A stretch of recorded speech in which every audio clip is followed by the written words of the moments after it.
have Allie with Simply Style Organized. How are you today? I'm good, thank you, Tina. Thank Well, you for inviting me. You're welcome. Thank you for coming out on this lovely sunny Monday morning. So tell us a little bit about yourself and what you do. My name is Alison Double. I like to call it Allie, and I'm a professional organizer. I have my own business, which is Simply Styled and Organised. Perfect. And so what does that mean? It means helping people out in their homes. Generally, we do smaller offices as well. Helping people really get organised. It's very easy to become bogged down by everyday clutter. And sometimes it's not our own fault. Sometimes it's life situations that cause this. And so really, it's working with clients and helping them find a way through the chaos and head towards freedom. Perfect. So do you work with feng shui specialists, or do you do this yourself? I do this myself. You do this yourself? Yeah. And so do you work with companies itself or individuals? Usually individuals, okay. Yeah. I really like that personal connection that you get with people. And, I think quite often people just find that it's just overwhelmed. And so it's really fulfilling to be able to work on a one-to-one basis with people. And part of it is understanding why they've got to the point where they feel that they need help from a professional organizer. Okay. And so to then help them work through that and find unique, creative ways for them to help them move forward. So that's really nice. Cool. Do you have an area that you like working with, or has there been a client that has stood out for you? No, everyone's obviously an individual. Everyone's unique. And everyone's stories are very different as to how they've come to the point to actually need our help and our services. I must admit, I do like working with creative professional people. I'm an artist and a photographer and a writer myself, so I find it very fulfilling working with people who have that similar interest and connection. Perfect. So how long have you been in the business for? Quite new. Organising is something that I've always done, naturally. Okay. As a child, I even had all the posters on my wall, perfectly aligned. And then I've worked for a long while in municipal government in the UK. But all that was about creating systems and processes and streamlining things and attention to detail. So all the qualities that you find, that helps make you an organizer too, working to deadlines and finding creative solutions as well. So I did that for quite a while, and I was always helping people out in that kind of way. And then eventually I kind of realised, I really do like this. I really do like this. And so yeah, I made the move towards starting my own business. So it takes some time to do that and get all that together. But, so yeah, I'm quite new in the industry, but the experience that I have, real life experience that I bring with me, although I'm new in the business, Everyone has to start somewhere, right? Absolutely, yeah, absolutely. Too bad we can't just, start right at the top, but everyone does need to start somewhere. So did you start here in Vancouver, or did you start in London? I started in England. Okay.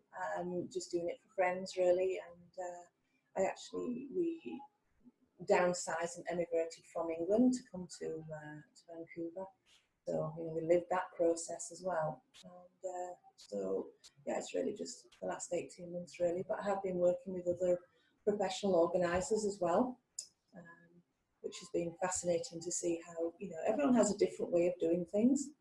And we say there's kind of no right way and no wrong way. It's really the important thing is finding the right creative solution for your client. As long as they're happy, it's not about us imposing our thoughts and wishes and how we work. So everyone's mind works in a different way, and so it's really about tailoring the solutions to our client to help them get organised and stay organised. Okay, perfect. Do you have 5 tips that you can share with everyone? Oh, yes. First of all, make a start. I think nearly everyone finds with this, we all say, oh, I'm a great procrastinator. We can all be very organised in certain areas of our life, and then there's one area that we procrastinate, and that is usually the area that gives us our problem our problem area in the home, whatever that is. So I would say just start and focus on that disaster area. You know, if you have a young family, it tends to be the entrance hall when everyone comes in from school and the coats and shoes come off and bags go down. You know, it could be the bathroom, it could be the garage, but actually just start by committing instead of trying to do the whole house at once. Just start by making that commitment to start in one place. Okay. And, step 2, if you live on your own, you have to take charge of yourself. You have to. If you're in a family home, it's easier for people to kind of keep you on the right track. But if you're on your own, no, you absolutely have to get to the point one day where you say, this is the day where I'm making a start. I am committing. And, on the other hand, if you do have a family, I would say, remember you're not an island. So sometimes it's quite difficult. We think, oh, we're going to change the garage round. And that's great. But then the problem is we don't get the commitment, we don't engage the rest of the family. And, you know, if you're in a family home, that's it. At the end of the day, it is down to the rest of the family. It's a family commitment. So if you live alone, it's your own commitment. But if you're in a family home, you do need everyone on board to keep you on board and to stick with it. And then, you know, you can all help and support each other to keep it tidy. And the other thing is choose one task a day. Okay. So if you say Monday, okay, if I have half an hour free, I'm going to quickly do the bathroom. Or I'm going to do those kitchen cabinets, or I'm going to do the fridge. So just choose 30 minutes a day, even if it's in between waiting for your meal to cook or something like that. It doesn't have to be a big deal, but just trying to really keep on top of things, and it just makes it easier in the long run. And to help do all that, it's great to you can get little timers from the dollar store. They're not expensive, or use your kitchen clock or your phone. Your phone is exactly. Great. Just set yourself that 30 minutes. If you can only manage 15 minutes or 15 minutes, it's great. It's kind of creating stackable habits.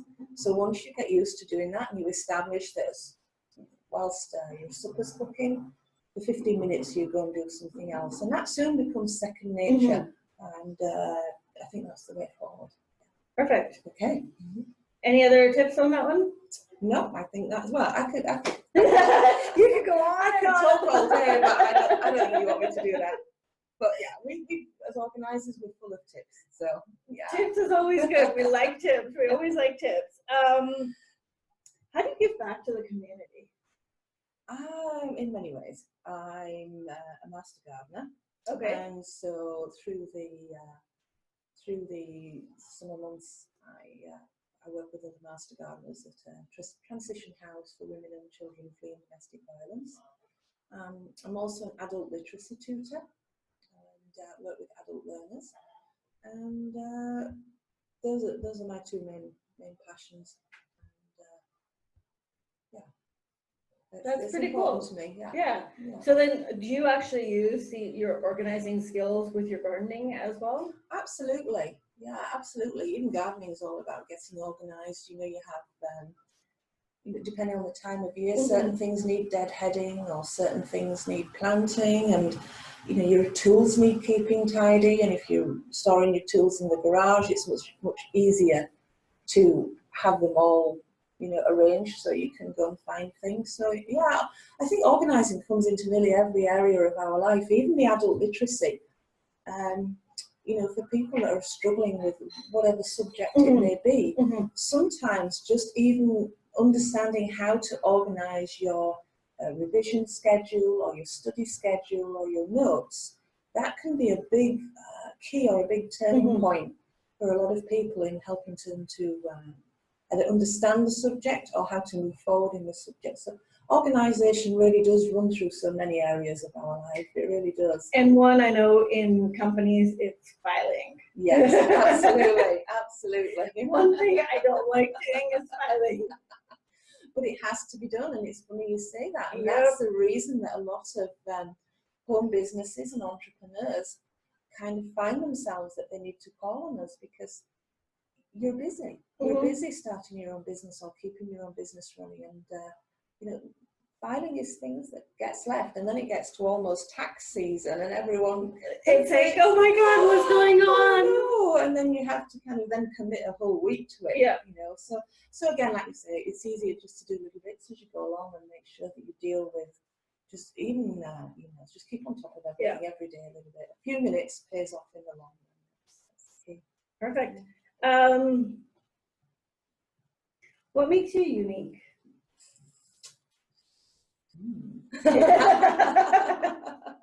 Tough question? Yeah.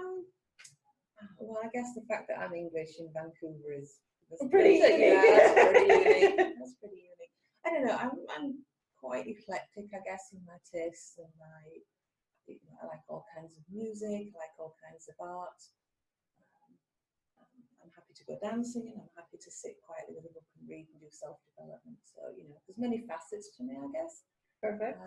Yeah, I guess. So what's a book that you've read? Oh, many books.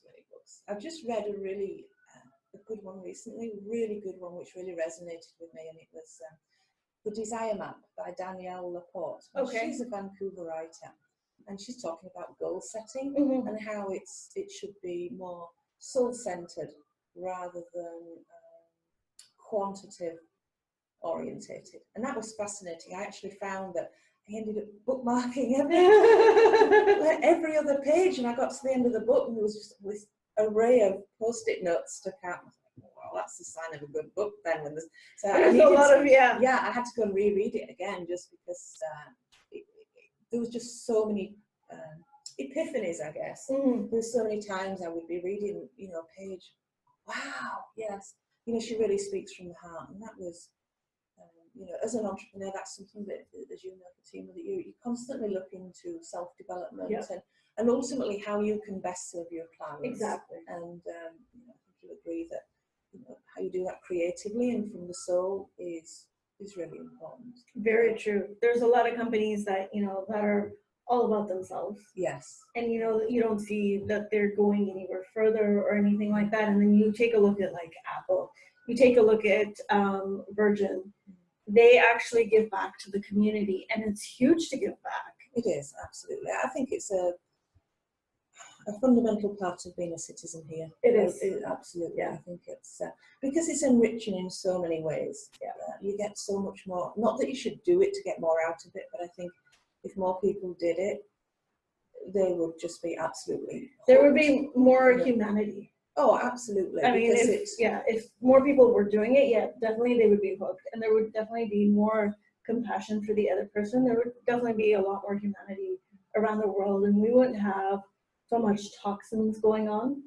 And for me, like, I'm huge on giving back. I'm like absolutely huge. Like for myself, I've aligned my company with the World Partnership Walk, right? And so every time I actually make a sale, $20 will go to the World Partnership Walk right off the bat.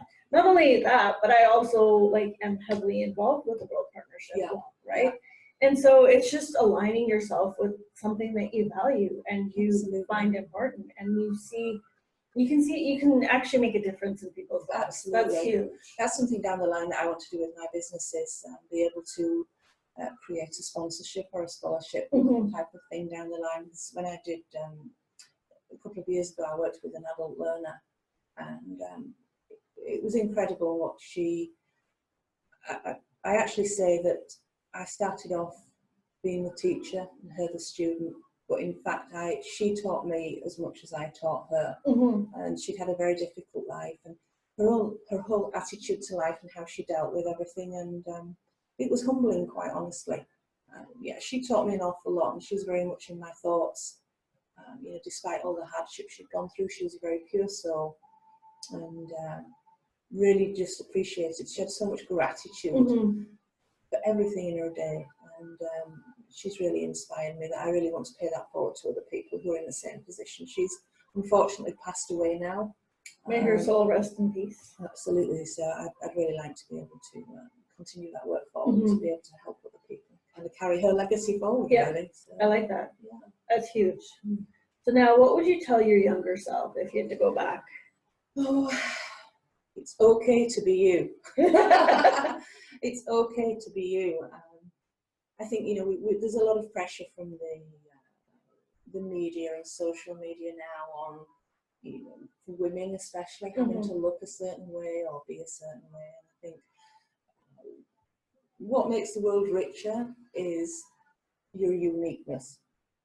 And, you know, I think the older you get, the more connections you make, you realise that it's people's diverse interests and backgrounds and inspirations, all this kind of thing that really makes you an interesting person, you know. And so it is okay to be you. It absolutely is. And yeah, I think you know, comparison, you've just got to stop comparing to other people, and it's something that's easy to kind of fall into that trap as a entrepreneur or starting your own business, because you naturally have to look at self-development more, and you have to look at how other people are running their businesses, and it's very easy to look at others and think, oh, you know, I'm never going to get to that point, and you've really just got to just keep going, get through the day, and be the best person you can be, and be the best you can be for your clients.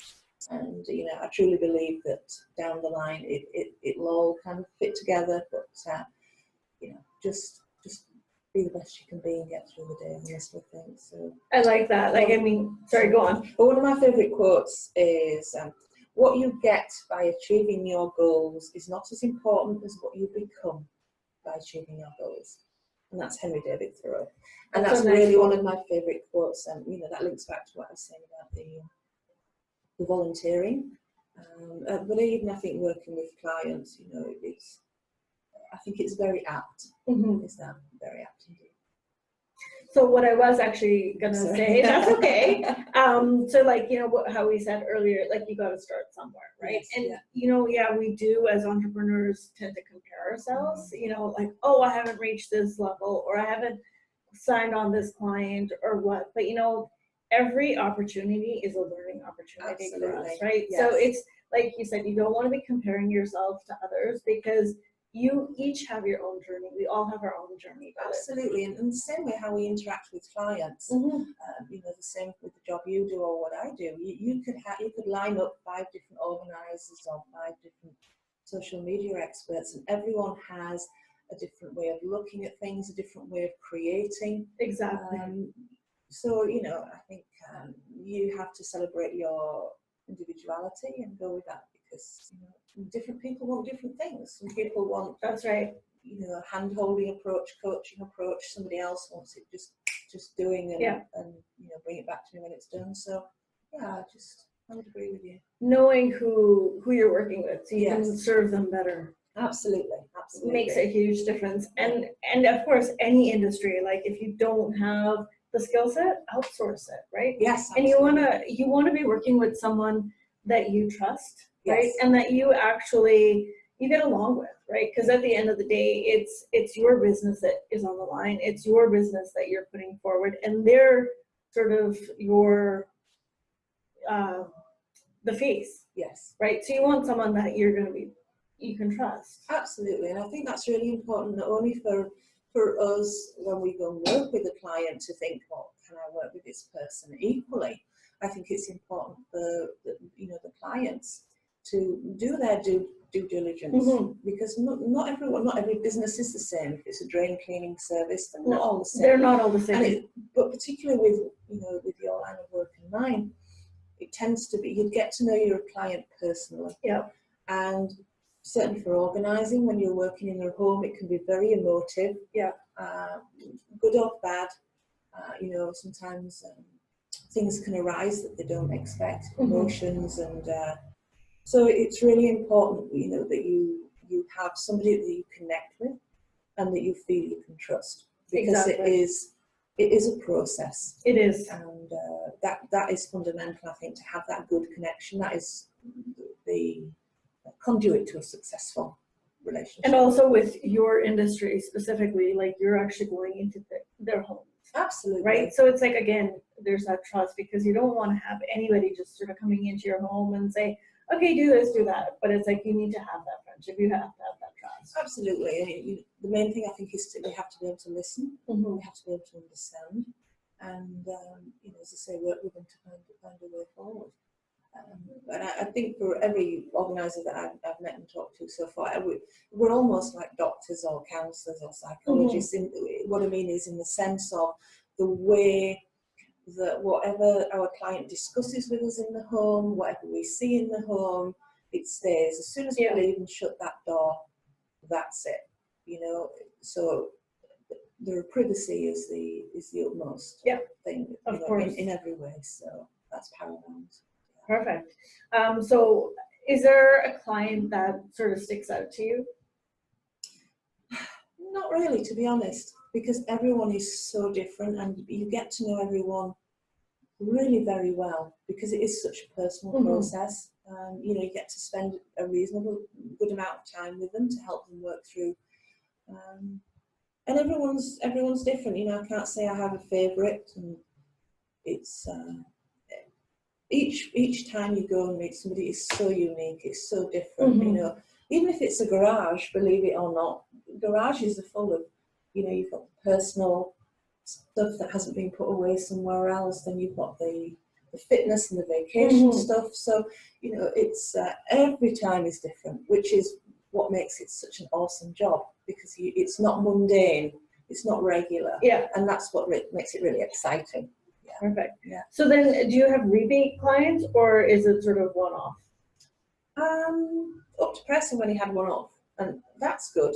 Okay, because I think that shows that you've done a good job, and that the processes, this is the important part, the process or the system that you've put in place to help them stay organised is working. You know, I think if you have a client coming back to every month, there's a little bit of a problem there. So in a sense, I mean, it's good for you. Yeah, but for them, naturally with home life, things do slip. So yes, we organise the garage or the lounge, and it isn't going to stay staged for another year and a half. You know, family life happens. We understand that. So repeat clients are good, but I think if we're doing our job properly, you do want a period of time in between the repeat. You know, it's nice to go back and touch base with them and kind of help keep them on track, and you know, give them that support. But it's not kind of the job where you would have the same client every month doing the same thing. So perfect. So how do you incorporate technology into your business? Two ways.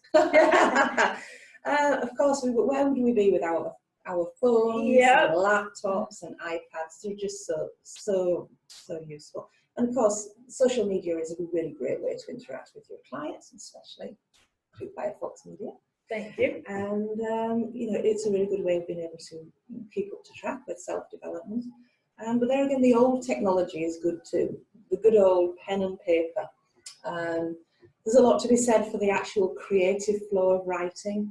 Or you know, keeping a pen and paper by your bed, so if you wake up at 2 o'clock in the morning and you know some inspiration has come, you can just jot it down. So yeah, social media and IT is good, but then when the batteries run down or we have a power outage, good old pen and paper still works pretty well. You know, I mean, despite the fact that I am, you know, like a social media consultant, pen and paper is huge. Like you said, I've got a pen and paper everywhere. Yes. Like absolutely. I literally have notepads everywhere where I can just jot things down, because there's actually something about remembering it. You actually remember it, and you actually feel more connected to it. Absolutely, I would agree. Yeah, but the creativity flows more. Yeah. And then in terms of social media, what platforms do you use? Facebook, Instagram, and Twitter. Are my favourite. Really, I'm sure that will develop more as time goes on, and you know the social media world is changing almost on a weekly basis. But yeah, those are the primary platforms that I use right now. But I'm sure, you know, I do have plans to develop that further down the line. So then, are you like on LinkedIn for your like? Yes, I'm on LinkedIn as well. Perfect. Sorry. And have you heard of House? Yes. So that's a great tool for organizers, interior designers, anyone sort of working in that area, where you can just. I do use that a lot as a reference. Actually, I'm currently doing a certification. An organising certification, and so I do reference House quite a bit for some of the work that I'm doing. And what about Pinterest?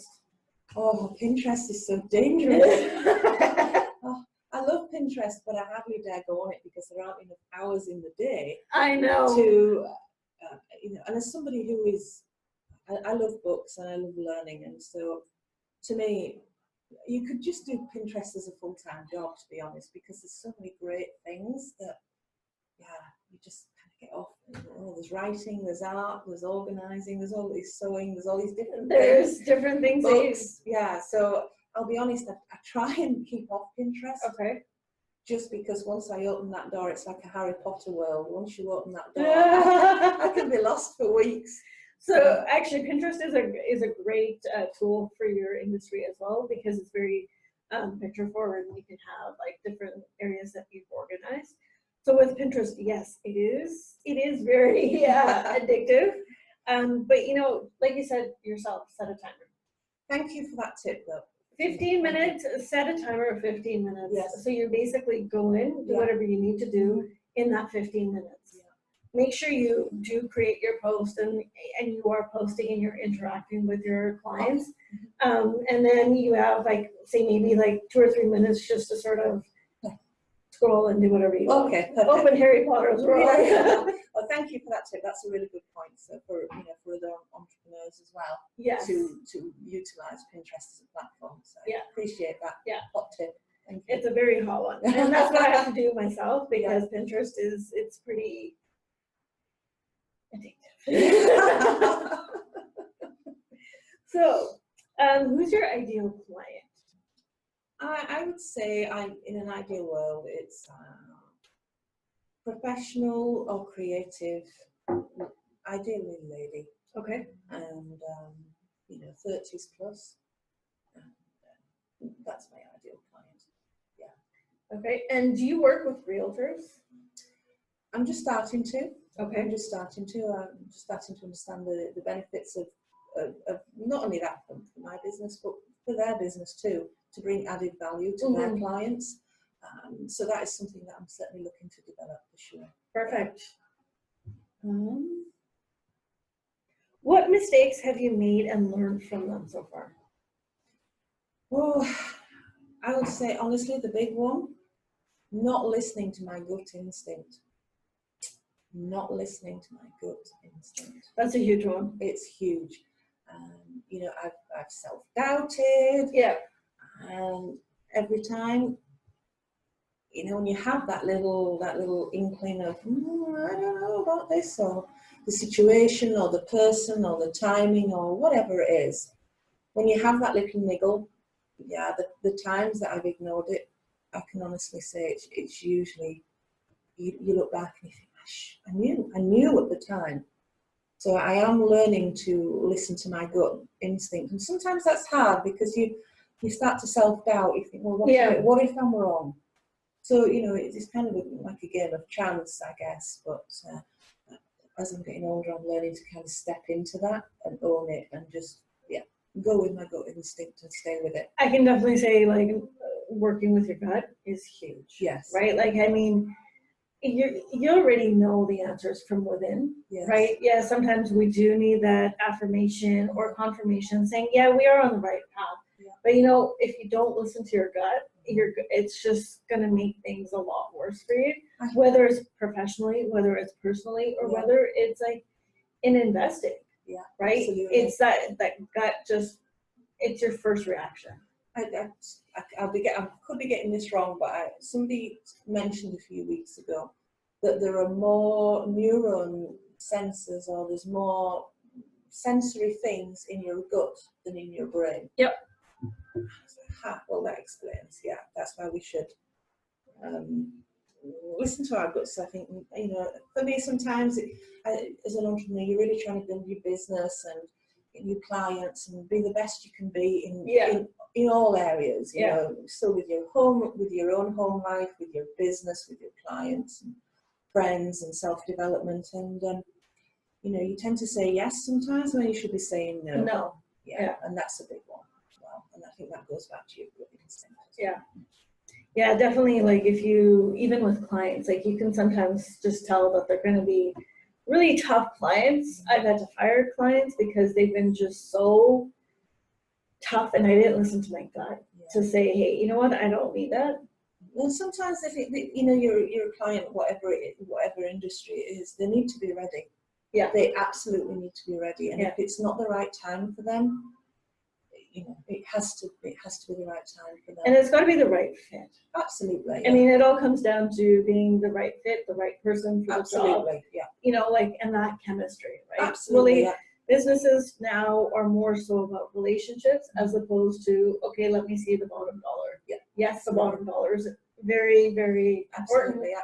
but there's more to it. Absolutely. You know, and that was something that it took me a long time to actually understand that, because I was sort of in the old school mentality. It's like, okay, how many sales can I get and whatever. But through the personal development that I've done, I've come to realize that no, you need to have that relationship. Absolutely. You need to build that relationship. You need to be able to say, hey, this is what I do outside. This is who I am. This is what value I bring. How do I enrich your life? Absolutely, yes. So it's that mindset shift. It's huge. Sure. Yeah, for sure. Yeah. It's huge. Yeah. What do you value the most? Again, how long have we got? So I'm going to say two things. My family, my home, my that home life, that is such a solid base for me. That's the springboard for anything else. Mm-hmm.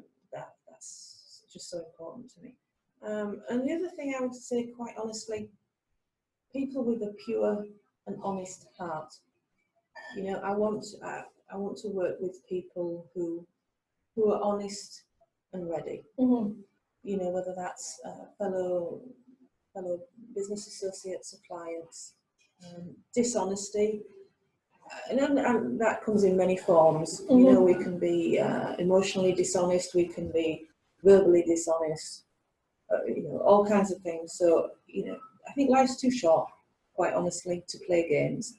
And, you know, it's just, let's be the best we can be, provide the best service we can be, and everyone's happy. I like that. Yeah. I like that. So why should we work with you? Because you're British and you've got an amazing accent. First of all, I'm honest.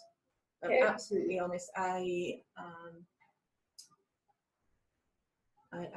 really don't like upsetting people, and I don't like to be upset. You know, I'm not a bullying organizer. So I work very much on an open and honest and a supportive mode. Some organisers can be a bit more like head girls or head teachers. You come in a whirlwind and it's very bossy, and you move that and you do this and you do that. That's not my way. I'm a much quieter. It's more of a coaching kind of way. I'm very hardworking. I've always worked from being age 14. But most importantly, I've got real life experience of the issues that can lead to overwhelm, which leads people to need our services. Because I've been divorced, I've had to downsize, I've lost my parents, I've had to do estate clearance, I've emigrated, we have moved, we have downsized. I have been unemployed briefly for 6 months, the only 6 months in my life I've been without work, but I have lived through those issues. And so, you know, some of those are major life stresses, and quite often that is what causes people to get to the point of needing an organiser, because it's been overwhelmed of something that's happened in the family perhaps, or in their life, that is out of their control. So I actually have lived that. I understand truly at the deepest level when you're faced with downsizing after the loss of somebody. It's very tough. It's tough. Yeah. And I understand some of the decisions and the feelings that go into being able to make that decision. You know, so I've had that real life experience of not just organising, but some of the issues that lead up to us needing an organiser. So it's not just textbooks, it's not just textbook things, and it's not just talking about, well, that fits in that drawer. Yeah. You know, organising can mean so much more. Not for every client, admittedly, but for some it can. And for those clients that are in that feeling a little bit more vulnerable, that's where I really like to have the coaching approach, the supportive approach, because it's difficult. It can be difficult. And so yeah, that's why it's real life experience really that I'm bringing to the table. Perfect. Do you have, what value do you bring to the table for the real estate market?